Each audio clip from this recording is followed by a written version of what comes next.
Hello and welcome to another edition of the Schmozcast. I am your host, Anthony Deneau, here in the studio with Andre. How are we doing, Andre? I am doing absolutely wonderful. Absolutely.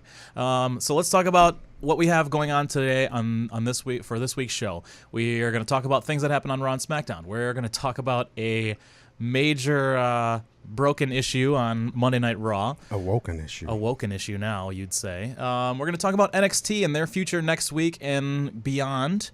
We're going to bring up the main event for this week's show is, of course, best matches of 2017. Is 2017 over? No, it is not. So we're going to give you that so far. And if we have some updates when we get into the Schmozzies, the first week of 2018, then we will do so. But first things first, Monday Night Raw.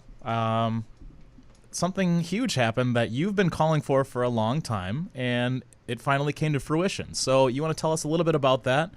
And absolutely. We'll get more into that in a second. Go ahead. Yes.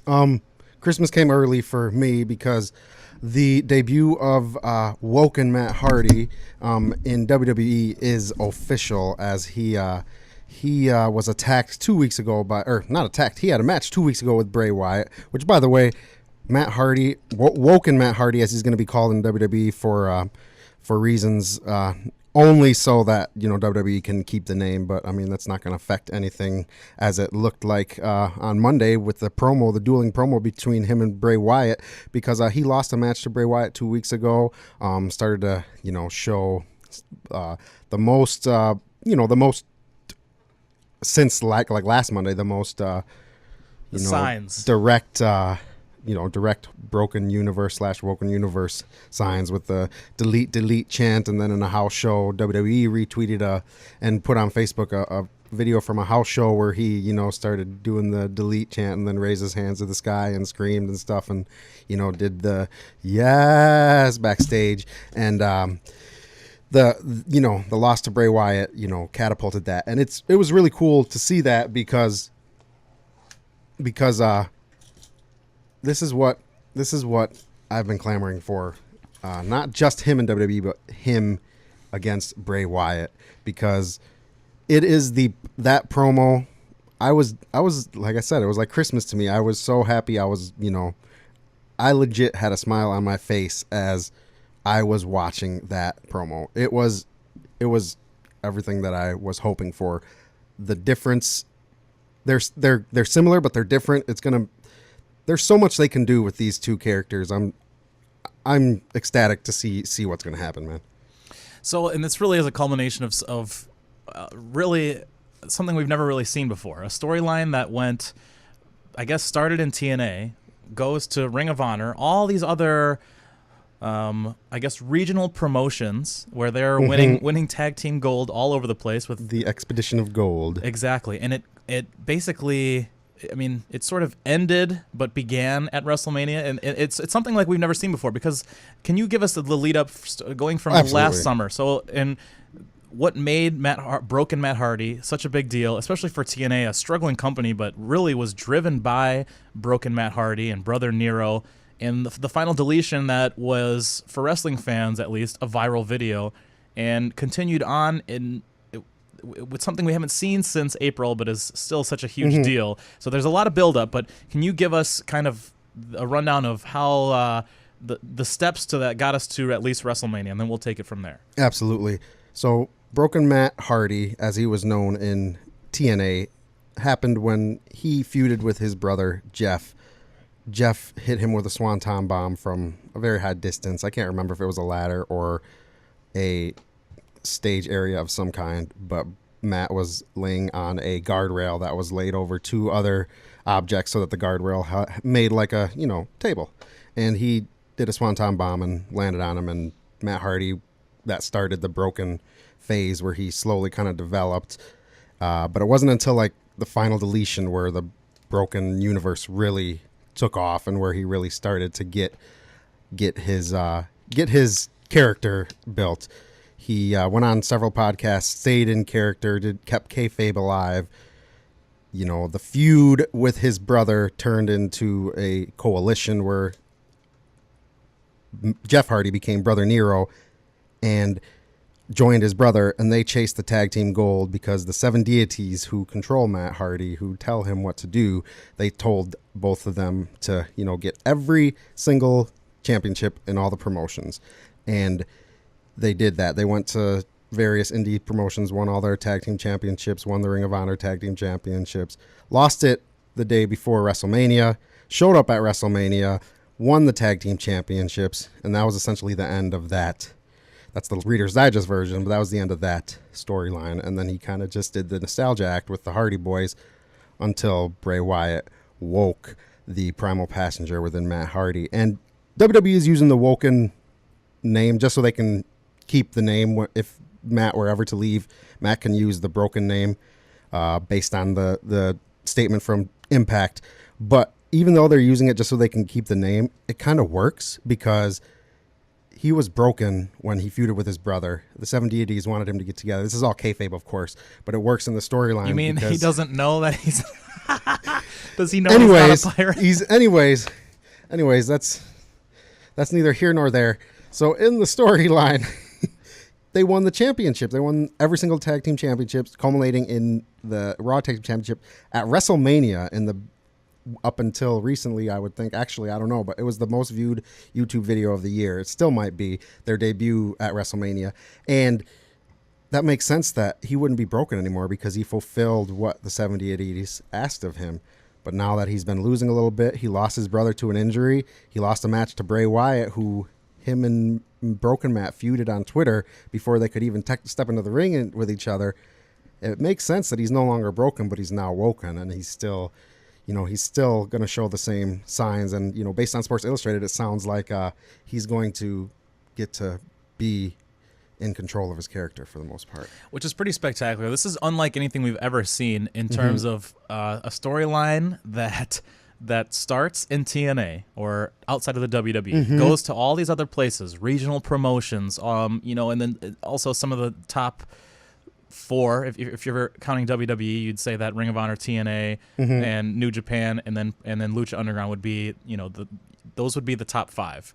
And he went to 2 of those 4, won those tag team titles, in addition to the regional promotions. And in Mexico, too, he won for Crash. And then, again, wins the gold at WrestleMania. The night before, they had lost the gold to the Young Bucks. Is that? Yep. Mm-hmm. Okay.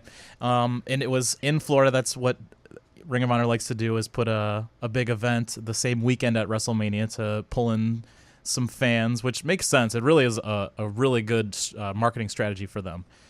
But for something to go beyond WWE but end there, and then also now with the lawsuit and everything and the way that WWE has set up the character and the rights to Matt Hardy, it doesn't have to end. Suppose that something happens, he gets dropped from WWE or whatever, a wellness suspension, which is unlikely but still a possibility. He can still run this and go back to Ring of Honor and do that.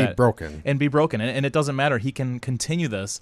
And if it, I just want to jump in, if it does get to that point, which I don't think, because the article says that the reason why Vince is letting someone do what he's never let them do before with a character that isn't developed in WWE, which is unheard of for Vince, is because he has trust in Matt from working. The article specifically states that the source said from working with Matt Hardy for 20 plus years, he sees the opportunity, and he sees the opportunity for money.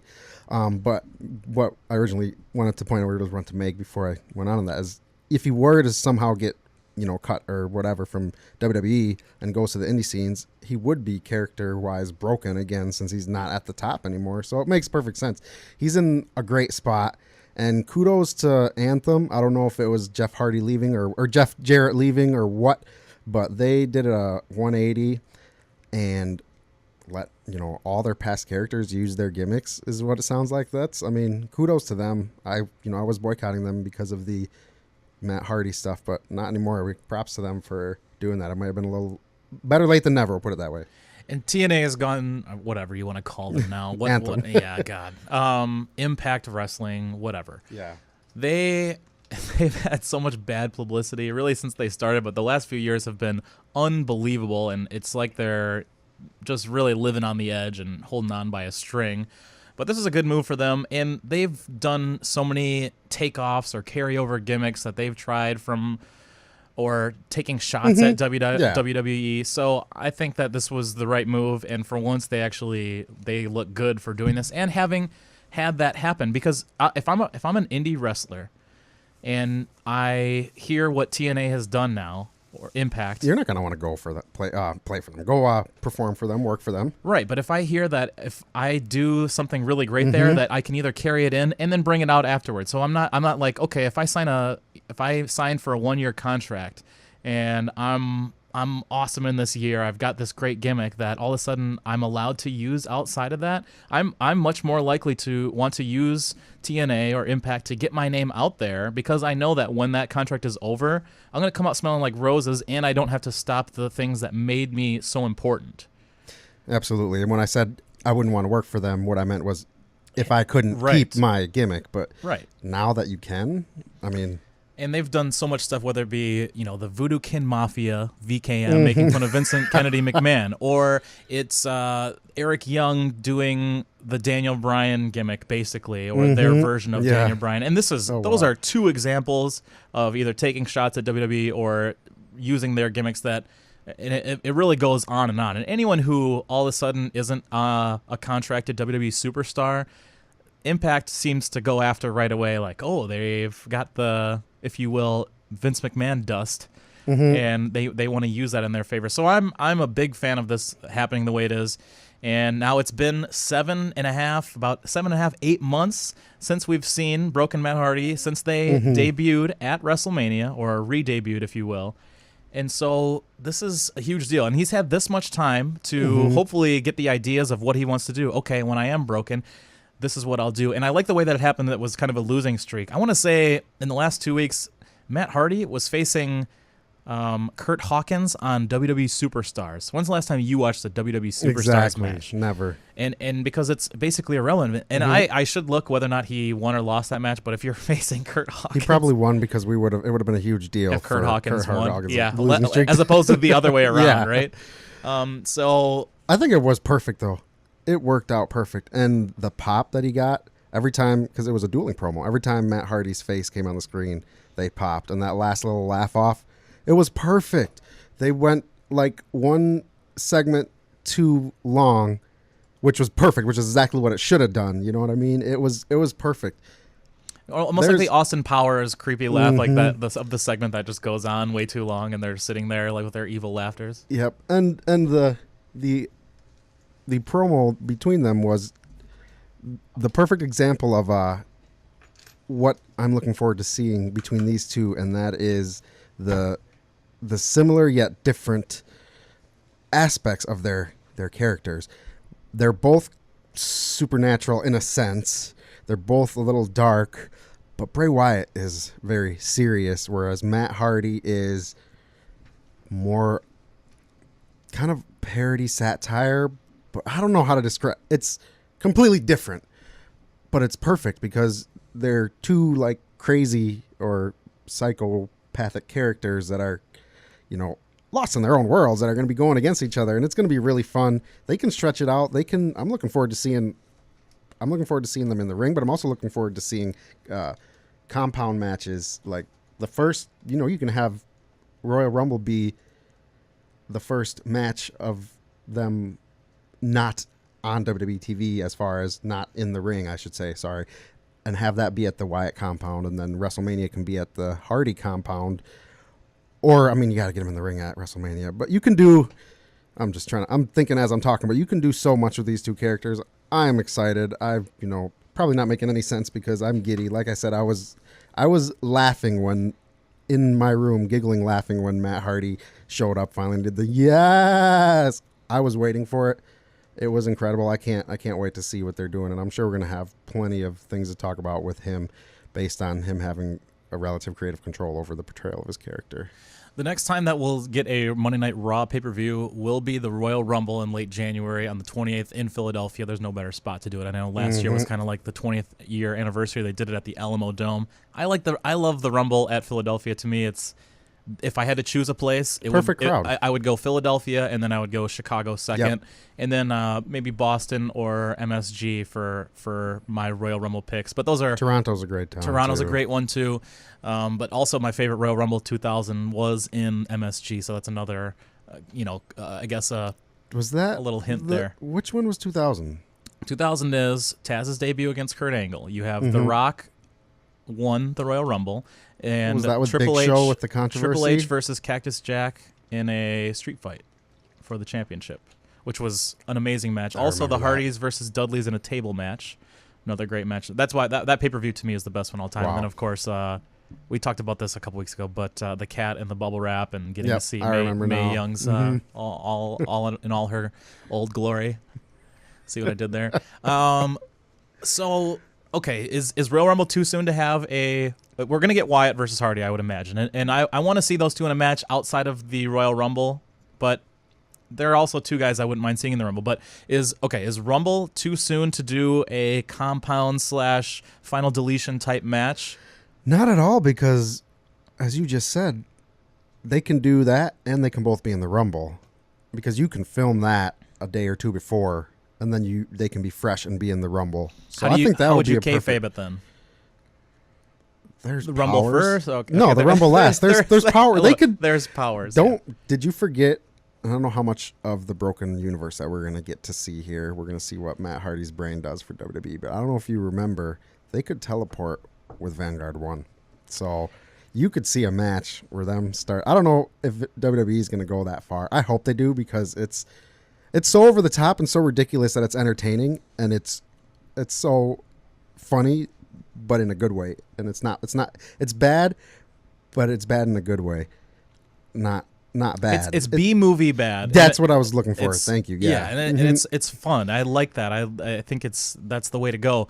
So I could see them having a match outside of the ring at one of the compounds, and then teleporting back there, and then going backstage, and then they can do the Rumble or something. I don't know. So they'll figure something out. Couple things I want to get to for things they could add or that they had when in the former Broken gimmick, which is now the Woken gimmick. When Jeff Hardy returns, I think he will be Nero. Okay, I think that's the most likely thing to happen. Absolutely. Then, at what point do we get a Vanguard 2.0, like we used to have Matt Hardy version 1? Yeah, or do we get Benjamin? And then exactly like all these things? Do you see that happening, or do you think that obviously they'll have to cut some contracts with Hardy's wife and everything, but are those things that you see happening, or is that things that you add down the line when it maybe is stale or whatever? I could see his wife being at WrestleMania playing the piano at his entrance like she would do for the big TNA pay-per-views, because that got over huge. Definitely I could see Brother Nero. I could see Jeff Hardy coming back as Brother Nero. I think that one is the most likely to happen in my perspective. There's also there's huge history with the Broken Hardys and Decay. Decay, most of them are in Impact still, but Crazy Steve is a free agent, and WWE has been looking at him for a while. When Jeff Hardy comes back, when Brother Nero comes back, Crazy Steve could be sidekick to Bray Wyatt. Bray Wyatt's a cult leader. He's going to bring someone from Matt Hardy's past. So, I mean, I'm hoping to see something like that. I would love to see Senior Benjamin, not in the arena, but in the outside of the arena video packages that they hopefully do at the Wyatt or at the Hardy compound, and hopefully at the Wyatt compound. And a part of me wants to, but I don't know how much it would hurt Bray Wyatt's character. But you know the Lake of Reincarnation, right? You know. So I would love to see them fighting at the Hardy compound and Bray Wyatt get accidentally dunked into the Lake of Reincarnation and come out for a brief second as Husky Harris before going back in and coming back out as Bray Wyatt. I don't know how they would accomplish that visually wise, because Husky Harris didn't have the hair and beard that Bray does, but I think that would be a great, little nugget for the smart marks like myself. But that would be what I'd like to see. You are like a teenage girl at an I told you, NSYNC concert in 2000. I was giddy when Michael Cole started saying the Hardy Platoon, he started using all the terminology, I was like losing my mind.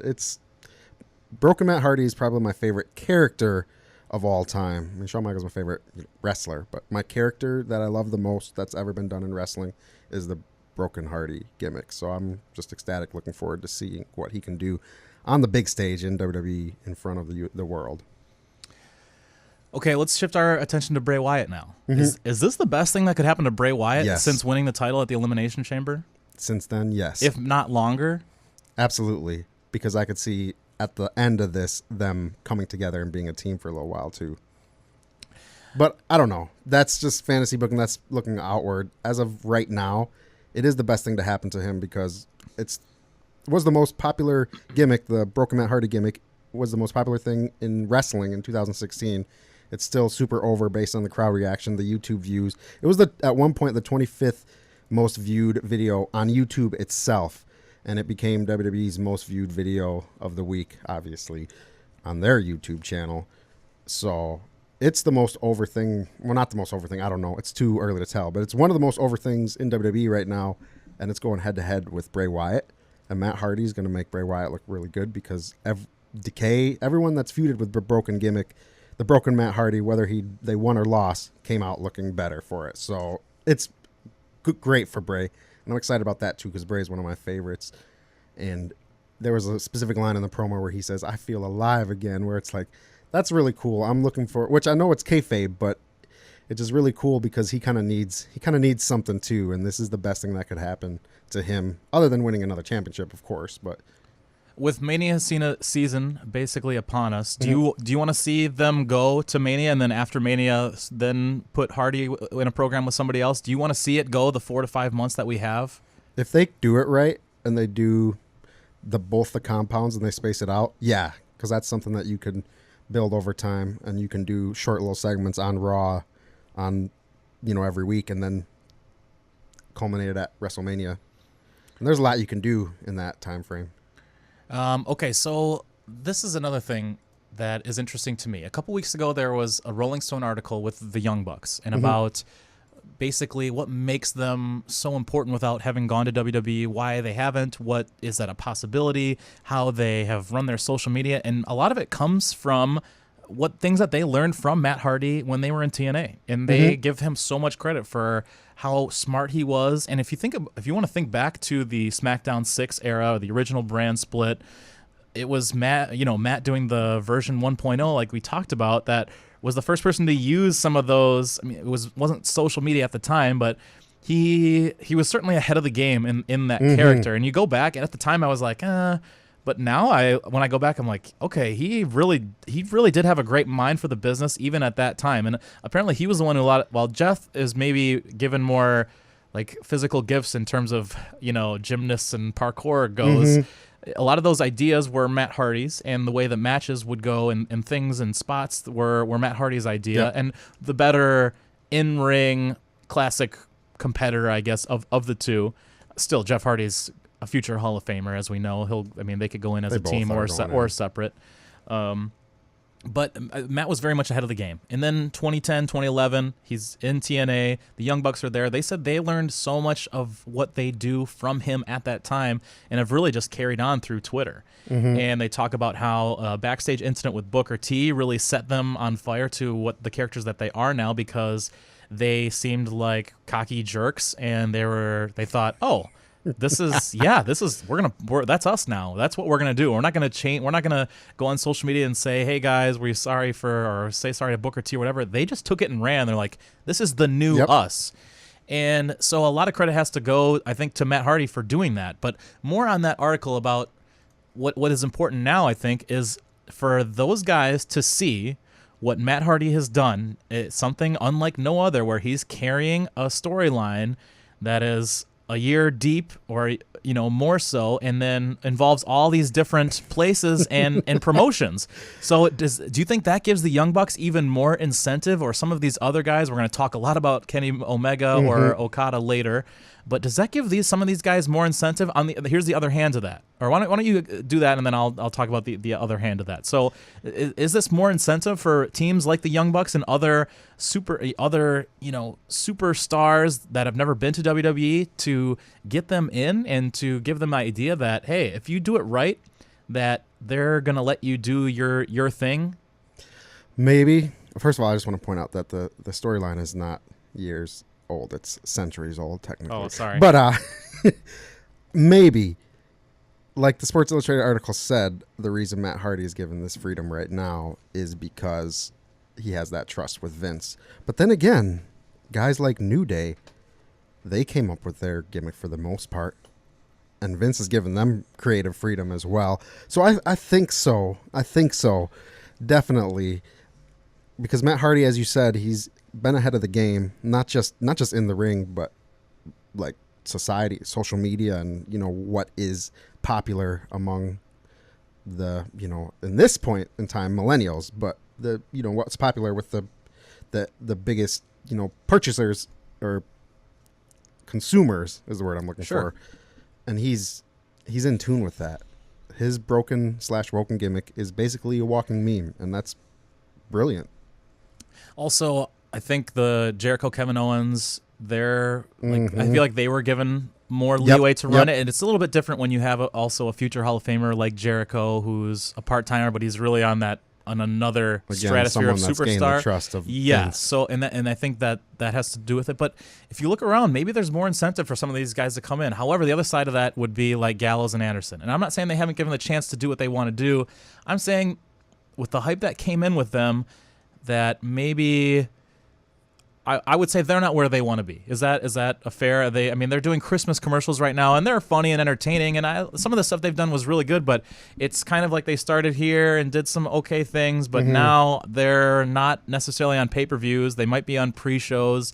They're not always on Raw. They're not very important to the Monday Night Tag Team scene or division, and they're kind of like the opposite side of it. And those guys also former Bullet Club with the Young Bucks, so there's some connections there. So if you're the Young Bucks, are you looking at that and saying, well, is that gonna hold them back from going in? I mean, it's a weird dichotomy right now between Vince giving them leeway and Hardy leeway, like he did with Jericho, and those guys certainly deserve it. They've those are Attitude Era superstars who have lived through it all and persevered more than a decade later, almost 2 decades really, and are still so important to the wrestling scene.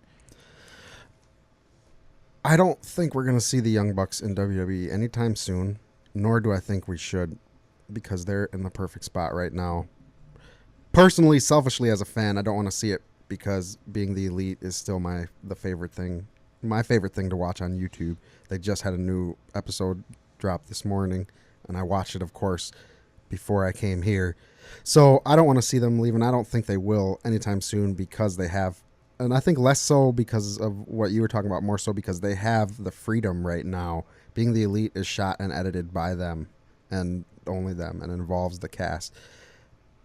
They get to make money all over the world. They book themselves. Yep. I mean, that's maybe the most important. And it sounds like them and Cody Rhodes are going to book a 10,000 seat arena and fund it themselves, or at least Cody's going to fund it himself. I didn't read the whole article on the Cody Rhodes thing, but they're in the perfect spot. They're superstars in the wrestling world. Wrestling fans, when they're at Hot Topic to do signing, or they're doing meet and greets before a show, and they show the videos on Being the Elite, the lines are incredible. They're making bank right now. If they leave to WWE has to break the bank for them, because there's no way that a regular contract for someone of their caliber coming out would be enough to usurp what they're making. And this is just based on stuff that I've read, I don't know them. I don't have intimate knowledge. I'm just a fan, but this is based on stuff I've read. It sounds like they're doing very well for themselves, and it'd be it would take a lot for them to leave. So I don't think we'll see them go to WWE anytime soon. I think one of the stories of the year is the Bullet Club shirts being at Hot Topic. That is such a huge deal. That is unbelievable. I mean, multiple shirts of theirs from Hot Topic. For a non-WWE wrestling company, or and these guys do it themselves. Is that right? I mean, it's not. Is it? At least the article in Rolling Stone made it seem that it was more like the Young Bucks doing this more so than a New Japan connection with Hot Topic. Pretty much, they kind of do their own stuff through ProWrestlingTees.com and Hot Topic, and those things sell out like hotcakes at Hot Topic. They are the new NWO or Austin 316 shirts. Like that's how that's what a big deal they are. They are. I would love to see a number breakdown and differential between some of the top shirts that WWE has over the last year. Now WWE typically will change their shirts more often, or it might be a few months, I wonder where they match up with Cena. But the thing is if you go on their actual website, the ProWrestlingTees.com website of the Young Bucks, of Kenny Omega, of Marty Scurll, of Cody Rhodes, they have so many shirts. They crank out a lot of shirts too. Well, they'll do one just because of somebody tweeted something at them that they think it's funny. They'll turn into a shirt. That all makes money. No, I think it's great. But they do have I was going to call them New World Order. Holy cow! The Bullet Club. You see the shirts all the time. They have the Young Bucks one. Everyone has their own. The Villain Club. The Kenny Omega with Hangman. The Terminator. It's just and you see them littered throughout WWE pay-per-views all the time. They're definitely the new NWO, as I almost called them, New World Order. Yeah. It's at this point, especially without Cena, you almost see it as much as. I mean, do you think you see Bullet Club shirts as much as any other shirt right now on TV? Oh yeah, absolutely. And it's. I mean, they're just littered in the audience. So it's pretty awesome to see. And I think that in terms of self promotion, I don't know who is better than the Young Bucks. Nobody, honestly, because I don't really watch New Japan. I don't watch too much Ring of Honor. The outside of WWE that I watch is mainly Defiant, which was formerly WCPW, which that's where I see a lot of them. But I know all about them because of being the Elite and because of the internet. And they've won me over because of that. So their self-promotion is incredible. I think they might be, them and the whole Bullet Club might be the best at self-promoting and marketing outside of the WWE machine itself. Yeah, I think it's hard to put anyone above them, at least at the moment, for what they're doing. And I think it only grows from here. You said, and they mentioned it in the Rolling Stone article, which I really suggest that people go take a listen to it. It's only 2 or 3 weeks old, but it really is a great read, and it is like you get the whole interview. It's a question, and each Nick and Matt will both answer each question and kind of go back and forth. And they kind of they discuss about all the things that we're mentioning here, and go in depth about what was important to them after TNA, after they felt like they were kind of bamboozled, and they wanted to wrestle with each other. They wanted to be the top tag team. They wanted to go travel the world, and eventually they did it and made money, and even had money to help their families. And now that they're at their apex, and they're not slowing down anytime soon. And that apex could go for quite a while. And suppose they do get a 10,000 seat arena. You and I are at least hoping for it's not gonna be Milwaukee. So we're really hoping for Chicago, because that would be so cool. And Chicago's definitely a possibility, because that's a huge wrestling city. So it really fingers is. Crossed. Yeah. So that's the hope, and that's the start to something huge. Absolutely. I mean, you sell tickets to that and make it a pay-per-view, or I'd love for them to do a YouTube streaming or something like that, to get more of their stuff out there, just like on the initial one, and then start charging $10 or whatever it might be through different streaming services, however they want to do it. I think that would be just absolutely killer. So I'm still holding out hope for that. We got a lot of stuff to get to, though. We got 40 minutes left in the show. We want to make sure we save the last 25 to 30 minutes for the matches of 2017, which is of course our main event. Some other things that happened this week that we want to mention. We talked last week about the 2 sets of female trios and whether that lazy booking. If you want to hear more about that, a lot of the stuff that we mentioned, and they go into much greater detail on Bleacher Report. So check out that. The article is Absolution versus Riot Squad: What WWE is doing right and wrong with these stables. And it's a lot of stuff we mentioned. It's a goth or punk-ish leader, the foxy blonde, and then kind of like the powerhouse. And it just seemed very weird to do it at the same time. But we are happy that it's going to do all sorts of new rivalries and matches that we haven't seen before, and get a really good look at Sarah Logan and Liv Morgan. Right? Am I get that? Yep. Okay. Sarah Logan. Because She's awesome. we haven't seen too much, especially of Sarah Logan. I've seen quite a bit of Liv Morgan, but nothing substantial. Nothing too great.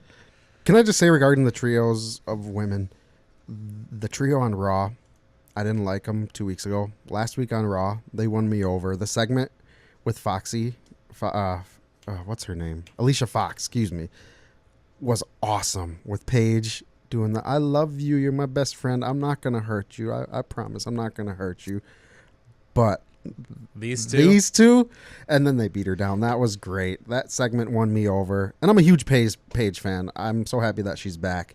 At first, the trio still does. It's still a weird combination to me, but I like it now. And I actually enjoyed the Riot Squad too, but once again, it was very similar and familiar between one night and the next. But Ruby Riot's really solid on the microphone, and I enjoyed their promo with the three in the room, whoever it was that they circled, but it was good. So while it did seem lazy and it was very similar, they weren't bad segments, which I think is really important.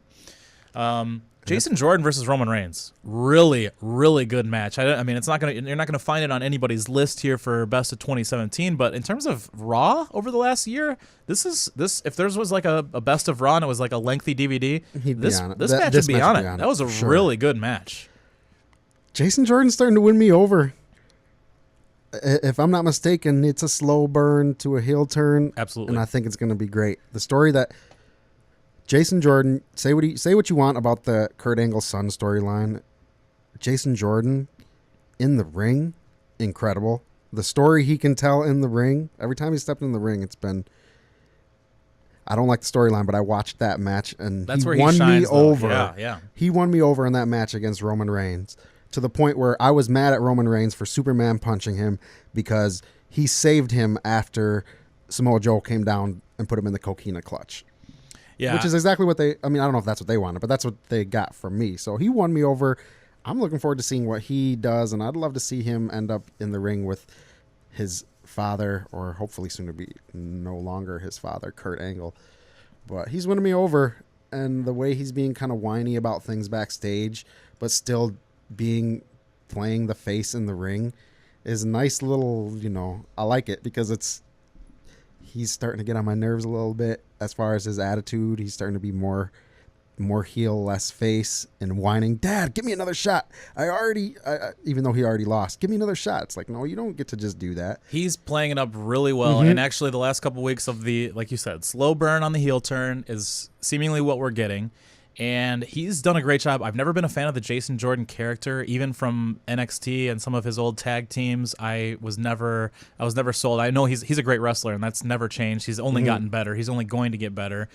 And he's playing it really well right now. And it's kind of the whiny, "Dad, help me with this and that." I love it. I think it's really great. So kudos to Jason Jordan.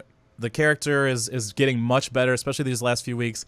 And the opening match with him and Reigns was awesome. Really good way. And when you start off a Raw that way, it really helped with the rest of the matches too. Nothing was terrible. If you actually look at the Bleacher Report gradings, only one match or segment got a C, and everything else was a B or B plus, and even an A. And that match to me was the highlight of the show. It's not like it was like all downhill, obviously, with the Woken Matt Hardy, but that's a great way to start a show. And you go with a worker like that, it was very entertaining, and I encourage people to watch that match.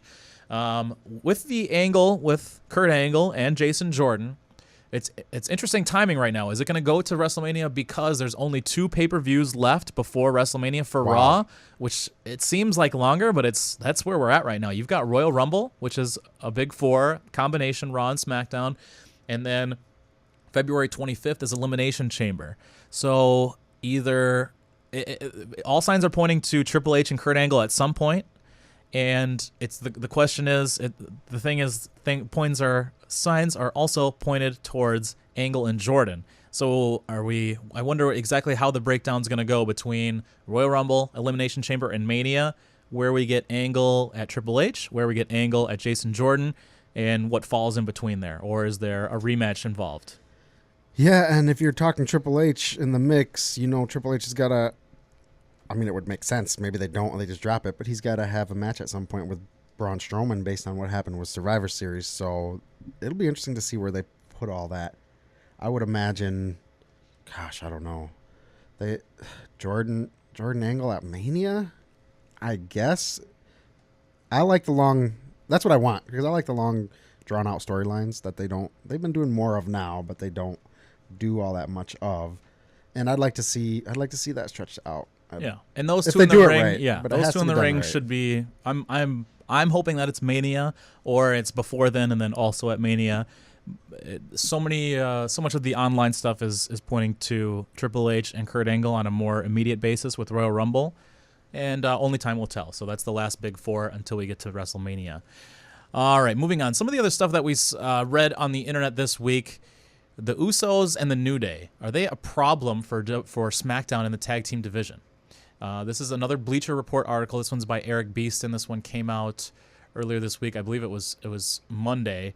And I guess their thing is that with these two on top, that it's too hard to work other people in. I don't know if I agree with that. I don't agree with it. I think it's a great thing, and I think when you suppose the Bludgeon Brothers continue their push, you put Usos with them or New Day with them, and then you have Breeze Dangle against the New Day, which would be hilarious. I think that would be a lot of fun. And then I know the Revival will come back at some point and will be on Raw, but how good would the Revival versus the Usos or the New Day on SmackDown be? I'm after watching some of the matches of the year for 2017, I was like, oh my God, the Revival, they've got to be back at some point. My hope is that I want to see the Revival on SmackDown. I think they fit in better there. I think that makes more sense. I want to see those rivalries with the Revival against Usos and New Day. Oh my gosh. Because you can just rotate. I have no problem with it. So here's a question. Do you want to see, and do you think Sammy and Kevin Owens will wrestle for the tag team titles at some point? Another thing that I want, and that's something I've been clamoring for since they were feuding together. Benjamin, too. Yeah, and no, so I think I actually that's why I disagree with this article, and I wanted to bring it up.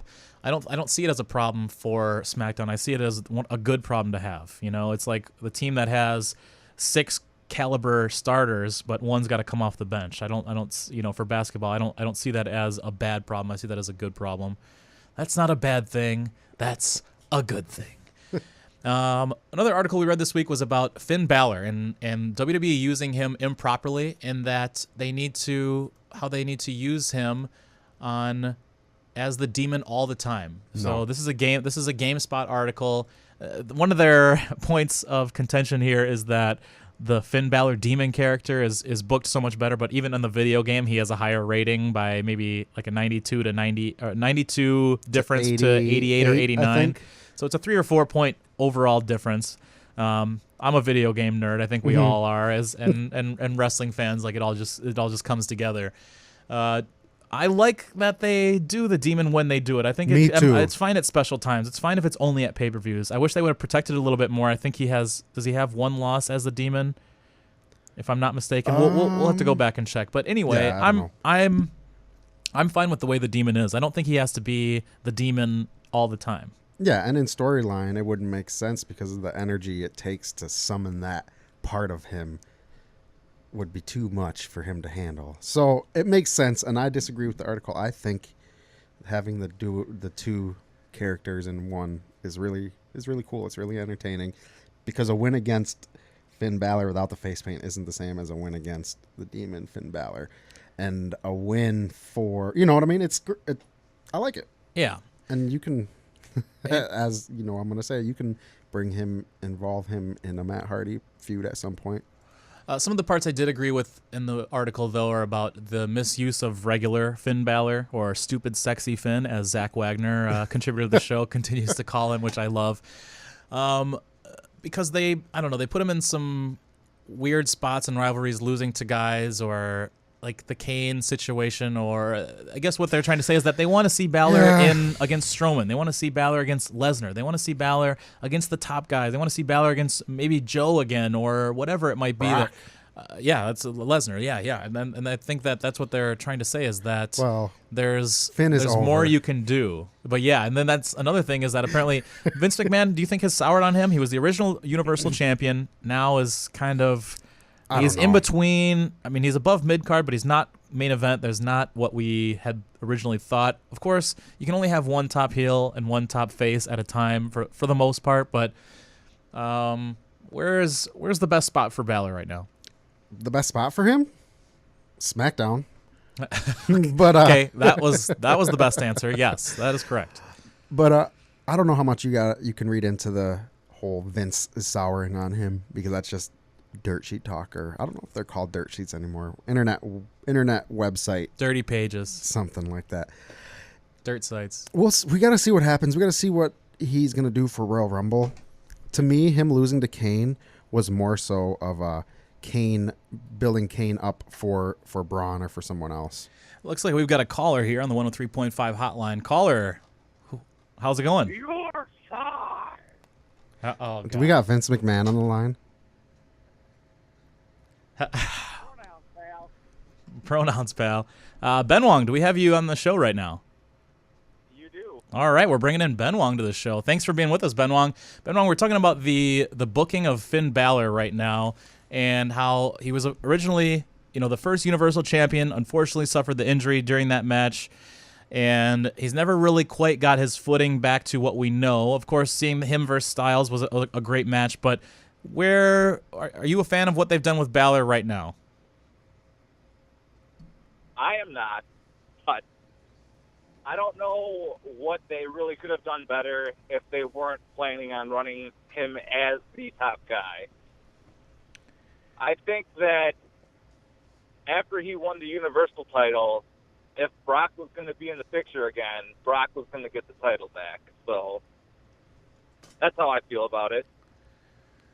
So only time will tell with Finn Balor, but I hope he gets a bigger push between now and Mania, and I imagine they're gonna set him up right. But I really would love to see him versus Lesnar at some point. I think they kind of missed the boat with Bryan and Lesnar, and hopefully they don't miss the boat on this one as well.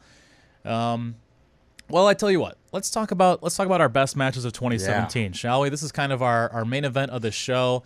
Ben Wong, do you have your list in front of you, or should I read it off? I do not have my list in front of me, but I have it pretty much memorized. Okay, we're going to go with your matches of the year. You gave us 10 matches, and we gave everyone the same criteria. Give us two lists. One that is any match in 2017 that happened, anywhere, any wrestling organization, federation, local promotion, whatever it might be, whether it's Brew City Wrestling, Rocky Mountain Pro, New Japan, Defiant, or it doesn't matter. Anywhere it could have happened.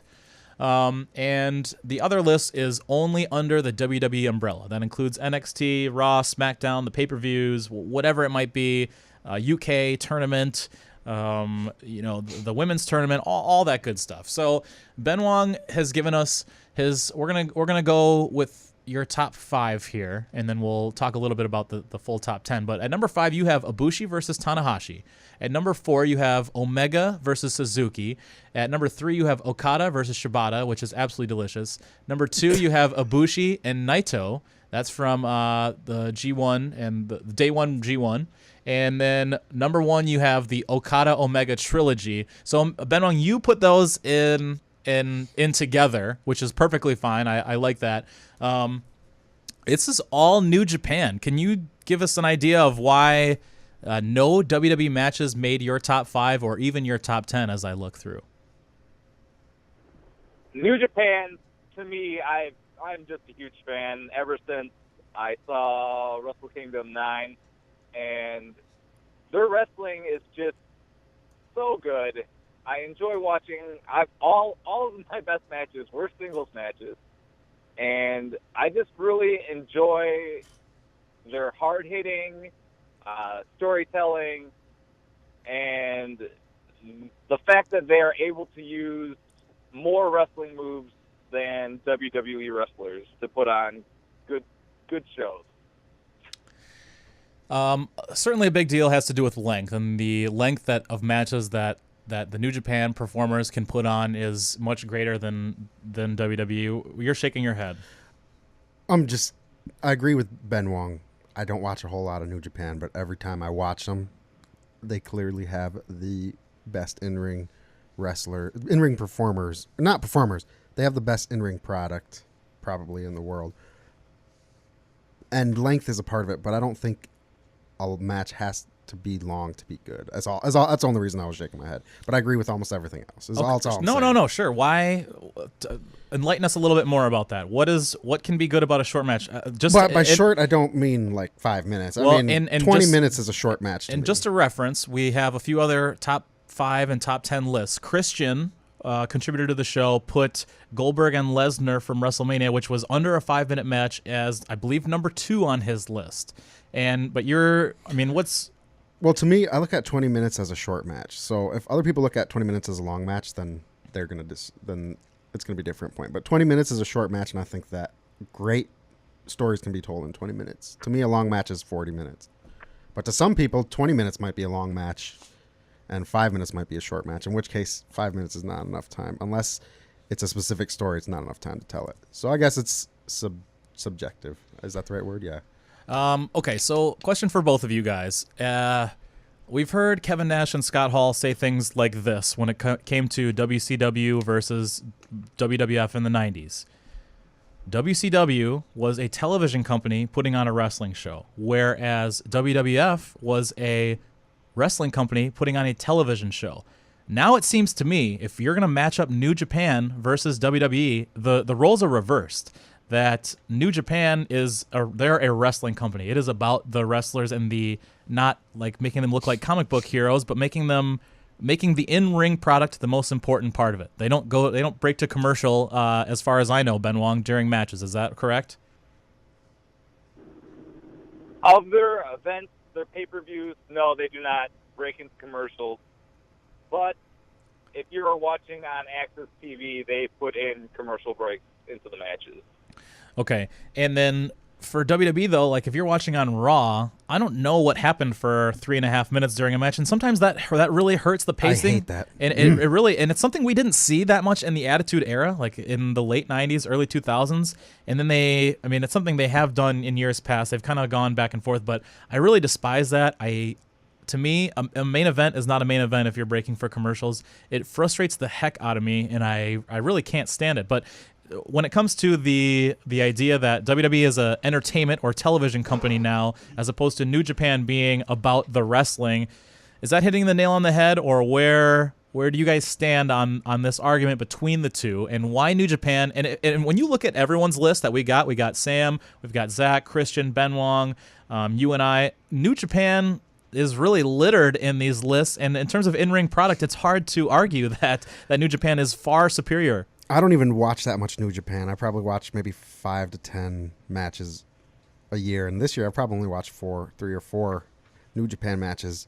But I still have, we'll get to my list, but I still have New Japan matches on my list, even though I don't watch them that much. And even though I don't watch them that much, I still see the incredible in-ring ability of their performers. And they do have a little more freedom than WWE, which is part of why I like Defiant too, is they have freedom to do things. In my list is going to have a lot of WCPW matches because that's what I watch, or excuse me, Defiant, but they were WCPW. And there's a lot of pile drivers. There's a lot of moves you don't get to see on WWE. So I definitely agree that, yeah, New Japan is probably the best in-ring product. And Ben Wong, is that why New Japan is so much better? Because they are about the wrestling as opposed to the entertainment and selling headbands to children, which isn't wrong. It's understandable. You got a wider demographic for WWE and more people to sell to. But New Japan is very much, they've done a great job of just hitting their market, which is their, at least from our perspective, the United States, like hardcore internet smarks. Yes, but I don't know if I would say that New Japan isn't about marketing and selling headbands to children. If you if you kind of look at some of their tag teams, they have some pretty out there merchandising. I mean, if you look at the Young Bucks, they put out the cease and desist too sweet sensors and all that other stuff. Rocky Romero was rocking an eye patch for a while, even though he didn't need to, and I believe he was selling those on ProWrestlingTees.com for a while. Does he kayfabe know that he's not a pirate? I'm not sure. You might have to ask him about that one. Okay, I'll get right on Twitter there. For all of us on the matches of 2017, Omega Okada is all over this. You grouped it in as to one trilogy and put it as your number one with Ibushi and Naito at number 2. If you had to list those 3 matches in order, are you gonna go in order that they were? I personally think that I would go with, and Zach and I think Sam both agreed with me on this, that Omega Okada 2 was my favorite, Omega Okada 1 was my second favorite, and then Omega Okada 3 would be third. A more distance between that one and second place, but I think there was so much buildup, and it was still a great match. And had those first 2 matches not happened, who knows what, if my brain hadn't already had it set on what it was going to be. It was much more fast-paced, but it was still a great match. But where do you rank the 3 Omega Okada matches from 2017? I am completely with you in the order that you listed them in. The reason why I grouped them together was because it was all telling the same story in the match. And that story was, if Omega can hit the one-winged angel, Okada's going to be in trouble. So that was a story they kind of tied in through the 3 matches, and that's why I grouped them in as one.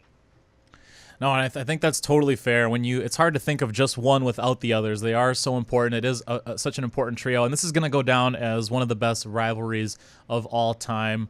A few weeks ago, we, of course, talked about the Montreal Screwjob, which is likely the best rivalry of all time. But this Omega Okada is going to have something to say about that maybe when it's all said and done, because these two aren't done, I would say, wrestling each other all together, maybe just a pause in the current rivalry. Ben Wong, you also then, for your top 5 for WWE, you have Styles and Cena at 5. That's from Royal Rumble. You have Aleister Black and Velveteen Dream. Then you went with Nakamura and Rude from San Antonio. So that's 2 matches from the Royal Rumble weekend. Asuka and Ember Moon from Brooklyn, from NXT TakeOver Brooklyn 3, which was, if I'm not mistaken, the only women's match, at least that I've seen so far. I have not seen Chandler or Andre's lists yet, but I think that was the only women's match that got on any of the lists. And then number 1, you have Tyler Bate and Pete Dunne. That seemed to be a runaway for the best WWE match of the year. Andre, where do you sit on that? For the best WWE match? For Bate and Dunne, where did that get on your list? On my list, it was number 3 on my list, but my list was a little bit more of what was my favorite as opposed to what I think is technically the best match. Because if it was just technically which one was the best match, I mean, you probably put Bate and Dunne, but they're my third on my list of matches because it's my third favorite of the matches that I've, going back and looking back on those matches. But I think part of that is because my number 1 is Velveteen Dream versus Aleister Black, and because maybe that's more recent, it's in my brain more. It's hard not to pick matches that are more recent. But than my number going back 2 all the way is all the way back to Royal Rumble with Styles Cena. And Styles Cena, of all of us, it looks like that's the match, the main roster match that was the top for basically everyone. Yeah. It's hard to beat that one. That was the one that was a 5-star classic for even Meltzer. It's the only one in my top 5 that's the main roster. And that's the only main roster for basically everyone, if I'm not mistaken. Ben Wong had 4 NXT TakeOver matches before Styles and Cena. So, Ben Wong, you actually thought that Styles and Cena, while it was your favorite for a main roster match, you still put 4 NXT matches over that Styles Cena. Why is that? It's the same thing that we were talking about with New Japan. I think that NXT, they give the wrestlers more time, and they're allowed to maybe do a little more stuff that they wouldn't be able to do on the main roster. And they put together better indie style. It's a hybrid between the WWE and an indie style matchup, in my opinion. And that's what NXT is. Yeah, no, and if you look at anyone's list, there's a consistent theme really and a rhythm to this where 5 of my top 10 are takeover, or 5 of my top 10 are NXT matches, and 4 of my top 5 are NXT matches. Let's see, 3 of Zach's top 5 were NXT. You have Bate and Dunn, Black versus Dream, Asuka and Ember Moon, and then 2 AJ Styles matches, Styles versus Cena, Styles versus Balor. Styles was the only person who was on my list at 3 different times, at least for WWE. So I've got Styles and Cena was my 3rd favorite match. It was really tough, and it is tough because January was so long ago of 2017. But I did put Aleister Black and Velveteen Dream in at number 2. Here's the thing: is like Styles Cena. There's so much behind that with story that it added to the in ring. And it was like their 4th or 5th encounter, which is fine, and they've continued to hit the bar and exceed it, and I think that's awesome, and it really does deserve to be match of the year in terms of a main roster match, and for a WWE pay-per-view, it really didn't get better than Styles and Cena. But I put Aleister Black versus Dream above that, and I don't know if it is because it's recent, and there was a great story along with that one too, but there isn't like the years behind that one, and it was which is what Styles made it and so Cena. good, is they were able to, despite the lack of all that, they were able to make that story make you so into that story. No, which is absolutely the right call. And if I'm not, do you have any cruiserweight matches on your list, Andre? Because Ben Wong and I think at least are the only 2 that put a cruiserweight matchup, and both of us have Aries versus Neville from the WrestleMania pre-show. This was number 10 for me, and Ben Wong looks like he had it at number 8 on his list. Did you have a cruiserweight match at all? That was an honorable mention, along with New Day, Uso, SummerSlam, the Elimination Chamber, and Kevin Owens, Roman Reigns at Rumble, but they were not on my top 10.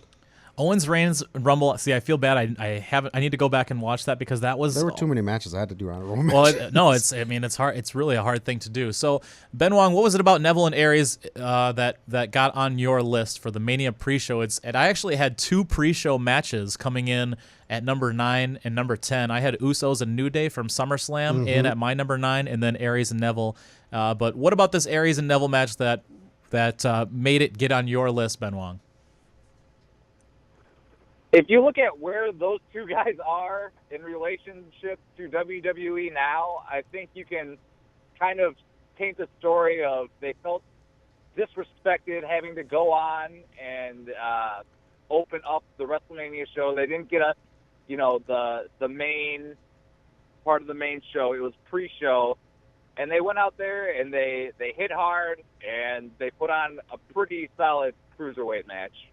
And to give our fans an idea of kind of how WWE botched this one, not putting it on the actual card, this match didn't make it on the WrestleMania DVD, and Neville was furious, and apparently that was at least a piece of the pie that led to him walking out on Raw a few weeks ago, which is absolutely insane. You got to strike while the iron's hot, and with Neville, and he's a guy I think you should have held on to, and it was time to put him on the regular roster, facing regular guys, or I don't know, him and Miz I think could have put on a great program, put him in the IC division at least to get things going. But Neville has an unlimited ceiling, I thought, and he really showed that with his mic skills and heel turn over his run in the cruiserweight division. But Neville and Aries, certainly a great match. Ben Wong, you had AJ Styles on your list 2 times. Okay, here's what I want to get to for these last few minutes. We're going to get more into other people's lists, I think, next week when we have Chandler back, because there's just not enough time and kind of got a late start today as well. But based on everyone's lists, Ben Wong, it seems to me that it's clear that Omega, Okada, and AJ Styles are the 3 best wrestlers in the world right now. Do you agree with that? Why or why not? Oh, man. I can't 100% agree with that. And I feel like you're going to take out Styles for someone else. No, the problem is I can't take out Styles for anybody else. However, because he has a special place in my heart, and he does his own stuff, and I respect him so much. Kota Ibushi he's up there too. He may be tied with. Oh God, I can't tie him with Omega. So you just have a 4 instead of a 3. Ibushi, Sorry, what was that? Ibushi appeared 2 times on your list, Ben Wong. He got the number 2 spot, Ibushi versus Naito, and then also the number 5 spot. So he actually made your list twice in the top 5. So yeah, you're big on Ibushi. I would love to see him come to WWE, but obviously he's in a great spot. He had that chance. He was in the Cruiserweight Classic, made it all the way to the Final 4, and just obviously not able to get a deal done to keep him there. But Ibushi is such a young guy. I think there's a future for that in the future down the road. But Ben Wong, you talked about Ibushi and how he does his own thing. He's in this weird wrestling company that does almost like Jackass. Can you tell us a little bit about that and why you like Ibushi so much and why you're willing to put him in that conversation for the best 3 or 4 wrestlers in the world as we speak? I put him in there because he is so talented. He has gotten offers from all of the big companies, and he's pretty much turned them down to do what he wants, which is apparently this Jackass-style entertainment that is DDT Pro Wrestling in Japan, where he rides bikes into lakes doing flips and has matches in mud pits and shoots fireworks at himself, which is all just kind of crazy. But from what I hear, he's a pretty crazy guy, so it all fits together. And going back to some of Ben Wong's matches, he's got number 6 at Styles and Balor from TLC. This was sort of a throw together, but we're lucky that it happened. And you've got this one right behind Styles and Cena at the number 6 spot. How important was this match to finally see Balor and Styles face off on a WWE pay-per-view? It was a smart gift from Vince McMahon, and I was more than willing to take it, seeing as AJ is one of the best performers in the world. Finn is pretty damn good as well. And seeing them get time to, put on a match on the main stage at WWE is always a good thing. After that, Ben Wong, you've got DIY versus Authors of Pain and Revival at NXT Orlando. Was this one on your list too, Andre? That is number 4 on my list. That was an amazing match. I'm a big fan of that. Then Ben Wong has Neville versus Aries. The Elimination Chamber match, which showed up on Christian's list as well. Did you get that one in there? That's one of my 1, 2, 3, 4 honorable mentions, yes. And Ben Wong, you ended with the War Games, NXT War Games, which appeared on a few people's lists. That's number 5 on my list. So 5 for you, 10 for Ben Wong. Christian had number 9 on his list. And so it appeared 3 times. Like I said, we haven't talked to Chandler quite yet about his picks. Who's appeared most on? That's the thing. That's why I wanted to say that I think Omega, Okada, and Styles appear on the list more times than anyone else, and that's why I was willing to put them as what we would say the best 3 wrestlers right now. I have a question for either you or Ben Wong, because my list is a little different. But the person that shows up on the most on either of my 2 lists shows up number 5 times. My second list, I didn't include WWE because I wanted to have 2 separate lists. But the second list, Will Ospreay appears 5 times on that list. I want to know what you guys think about Will Ospreay. Ben Wong, you can go first.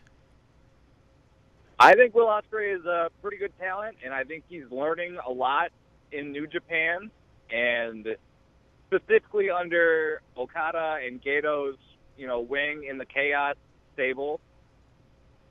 He's been traveling the world, doing lots of shows outside of New Japan and outside of America still. Which is where I've seen him. I haven't tuned into too many of his matches, but from what I've seen in New Japan, he's been doing great, and I am very excited for the 4-way Super Junior match at Wrestle Kingdom. Okay, so here's what I think about Will Ospreay. He was given kind of like the keys to the castle, and a lot of people were freaking out about the match with him against Ricochet last year, and it actually won my internet match of the year for 2016.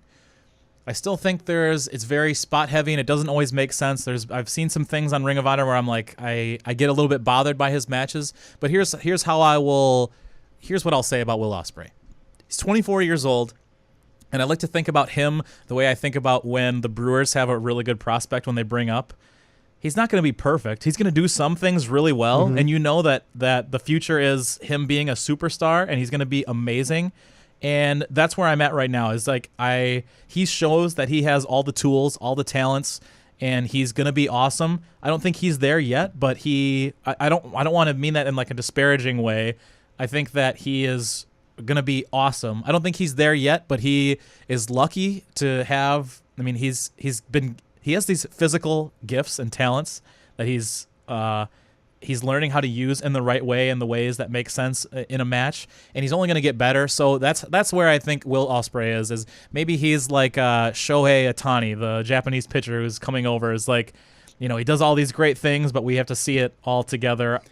So like a young Giannis and a young Giannis, yeah. I think that all the tools are there, and he's just figuring out how to use them and when, as opposed to just like doing 7 backflips or whatever it might be.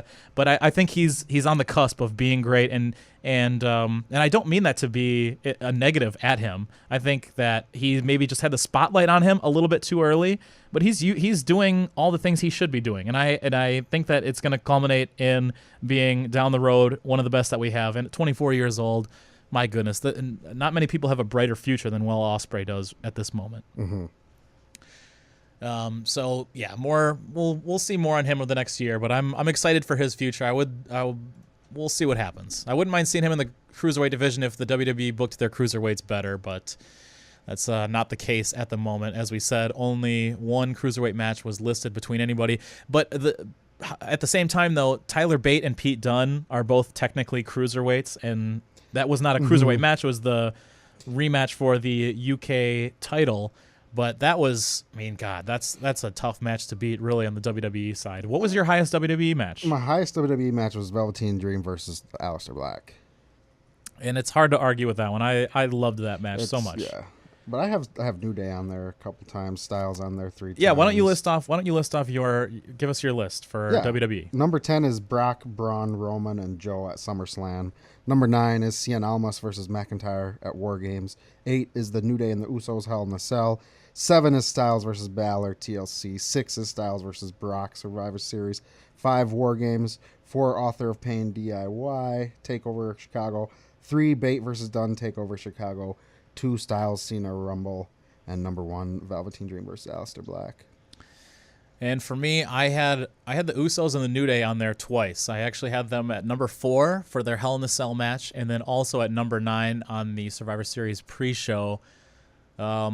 I also put Okada Shibata at number 10 for me, Okada Suzuki, and I mean the funny thing is I probably only saw 5 or 6 Okada matches in 2017. Oh, this is you were no, I'm going both. Yeah, okay. I switched there. But holy cow, Ben Wong is Okada the best wrestler in the world right now? I have to say Omega probably is, but Okada is doing great things, and considering that he's a champion that is going around to other territories and having matches with their best wrestlers, I think that's amazing. It's such a throwback. He's like Ric Flair, man. He's Ric Flair right now, back in the NWA days, traveling with this big old title. Is there a bigger compliment that you can give a wrestler in today's wrestling landscape than he's the Ric Flair of the NWA era? I don't think you can. So there you have it, Kenny Omega. And you just made my day hearing you say that you think hearing you say you think Kenny Omega is the best in the world made my day, because even though I don't watch much New Japan, I'm a huge Kenny Omega fan. So thank you, Ben. And Kenny Omega, to me. Hey Andre, I got a question for you, buddy. Here we go. I know what this is going. I noticed that a wrestler was kind of missing from your top list, and you've been such a big fan of him, and I'm surprised that none of his matches made your list. Are you talking about one Jinder Mahal? Oh yeah, I'm definitely talking about one Jinder Mahal. Wrestling, there's a lot of ways to tell a story, and you don't I don't know. There's characters that I thoroughly enjoy that aren't necessarily the greatest in-ring performers in the world. So no Jinder Mahal matches were on there, but I'm still a huge Jinder Mahal fan. He's not my favorite, but he's one of my favorites. And no, he's not at a level of an Omega or an AJ Styles or anything like that. So that's you're admitting that he is not the greatest wrestler. No, I never claimed he was. I'm just a huge fan of him. And you're admitting he may not even be that good of a wrestler. He's a good wrestler, but he's not great. We'll put it that way. But I'm still a huge fan. But yeah, no, he's not in the class of an Omega or Styles. But I never claimed that at all. I'm just a huge fan of his, and I loved his title run. Ben Wong, you had Jinder Mahal in your top 3 spots. No, I'm just kidding. No, and the Jinder Mahal thing is an interesting case. We're gonna get more on that next week, though. It's 1:00. We got to wrap up the show. Sorry if you tuned in for the Jazz Train and missed it, but we've got real reviews coming up next. Ben Wong, thank you so much for joining us. We really appreciate it. We hope to have you more again over the next few weeks, where we're going to do our Schmozzy Awards. We're going to talk more about these lists. We're going to get Chandler back in the studio. All sorts of stuff to cover over the next few weeks. And, of course, Night of Champions next Sunday night. So lots to talk about. So, Ben Wong, thanks again for joining us. We really appreciate it. Thanks for having me on. All right, we'll catch you next time. Thank you all for listening to the Schmozcast Men in Tights right here on 103.5 The Sun, WLSP LP, Wisconsin.